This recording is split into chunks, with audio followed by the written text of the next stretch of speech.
Welcome back, everyone, to part 4 of our 4-part series on ServiceNow project roles and responsibilities. Once again, my name is Alan Andreas, host of Val Innovation, and we're going to go ahead and get through the support roles now. Let's talk about it. And so for the first one right out the gate, this is going to be a business analyst. This is where a lot of people start out in their ServiceNow careers in the current day and age, 2023, 2024, and so on. This is going to be where a lot of people kind of step in first and then get their feet wet and kind of go from there. So this is going to be a role that really acts as a liaison between business stakeholders, the technical team, ensuring that the business requirements are accurately captured. And I have an entire video, part 1 and 2, on business analyst, how to capture those requirements, how to conduct interviews with the stakeholders, all of that good information. I'll link that too as well so that you can kind of check that out when you get the chance. But they're really doing requirements gathering. They're process mapping. They're conducting UAT, which is user acceptance testing. So they're working with the client to be able to coordinate the testing. How is that going to go? How do they test things? Looking back at the stories and the acceptance criteria. They're handling most of the stakeholder communication. Sometimes the PM will kind of do that, but a lot of times, really honestly, the BA is really kind of running the show, believe it or not. And then the documentation is that requirement document and user stories. And so again, I'll kind of talk through that very lightly, but it's basically detailed descriptions of what they are and then the technical specifications to guide development. So if they're saying we want this button that's going to do this and we want this kind of on the page over here, they're documenting that and sending it over to the technical team. They're not going to tell the technical team how to do it. They're just going to tell them all the little pieces. They expect when the button is clicked that this happens. So good luck with that, get to work. And then for the user stories part of it, I kind of just went over that actually. The requirements document is kind of just pulling everything down. The user story is the thing I just talked about with acceptance criteria and stuff like that. Interactions here are stakeholders, PM, developers, and testers. Certifications, this is usually the IIBA, it's the International Institute of BAs, a business analysis primarily, ITIL certified, and traditionally, and a lot of them are getting their CSA. So that's a big win for the ecosystem at large, and that's great for that.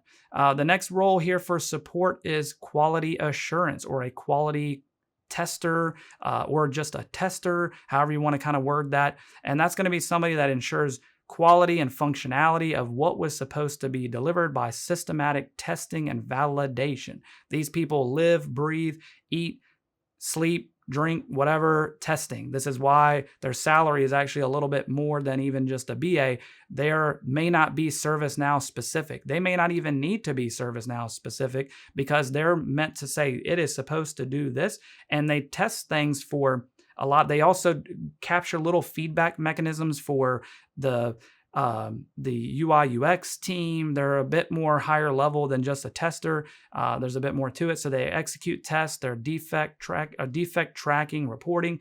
They're also creating test plans, test cases, scripts, defect reports. It's a lot of admin work involved with being a QA, right? So the test plans are really just outlining the scope, the resources, the schedule for testing activities. So the BA is kind of setting up the testing, but the QA is really kind of doing all of this other testing, right? How is it going to go? Ensuring that comprehensive tests cover everything that they need to. And then for test cases, scripts, these are detailed steps on how to execute them based on the acceptance criteria. And then for defect reports, when they find something or they get a defect report from the client or the stakeholder, they're going to capture that and really help reproduce it first and foremost. That's always the big thing. And then kick that over to the technical team for further support. So they're primarily going to be interacting with the developers, the BA, the end users. And this has its own thing. Just like the BAs have their own kind of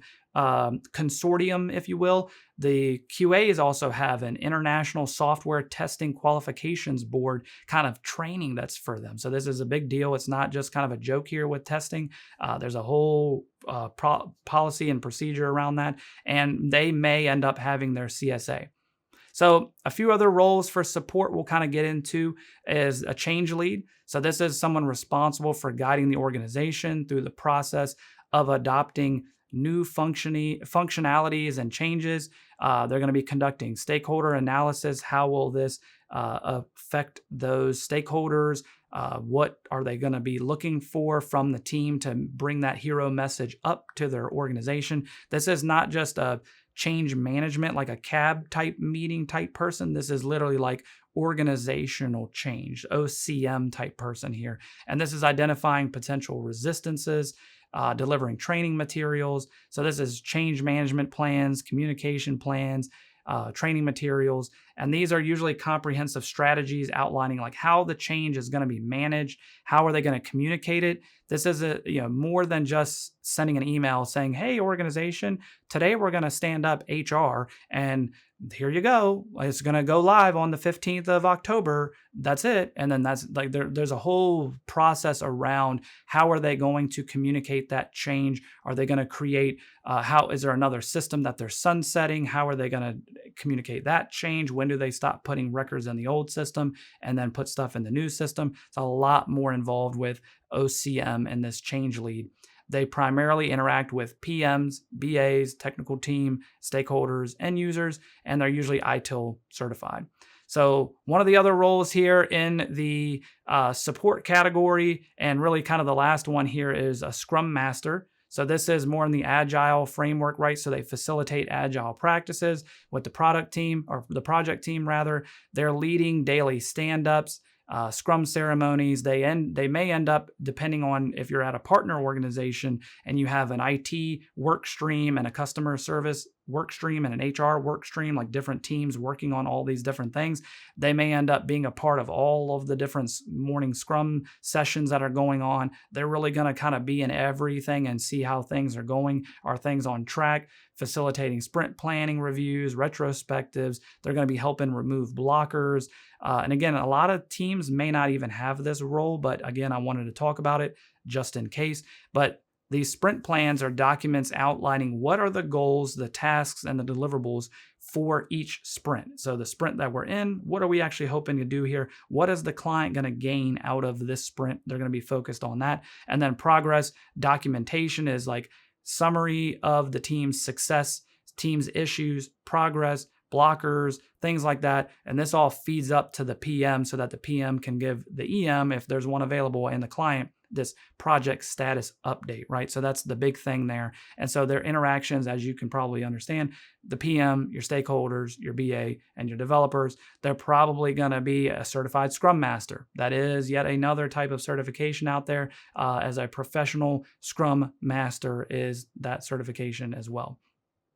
Okay, so now we're back at our handy dandy project team structure org chart where we've snapped in the support roles. And as you can see, they fall in line on that right-hand side where now we've got what would be traditionally known as a gigantic project team structure here, but this is what it could look like in very large organizations, or you may see a kind of a scatter, if you will, of different roles that are kind of aligned like this. But some major projects, very large organization structures out there would have almost all of these roles involved, but traditionally you're probably not going to see everything that you see here. So this is just high level of what you could see so that you're well aware. If you do come across it, you'll know kind of what they're responsible for. So we hope now that you've watched 4 parts of this, that you're familiar with the various roles that you may come across, that you've learned about their responsibilities and their interactions, and that really that at the end of the day, you've gained insight into possible new career paths for yourself or someone else. Who knows, right? You may not want to be a developer. You may not want to be an architect. Maybe one of these other roles jump out at you and this looks interesting to you. But either way, we hope that you are now prepared that if you do come across some of these other roles and they say, hi, I'm the EM, I'm the PM, I'm here to do this, you don't have to go, what is that again? Or what do you do? You'll know what those roles really do. So we hope that you've enjoyed watching this 4-part series. If you've made it this far, thank you so much for following through. If you enjoy ServiceNow content like this, please subscribe to the channel, like this video, and share it with others. Once again, my name is Alan Andreas, host of Alan Innovation, and until next time, take care.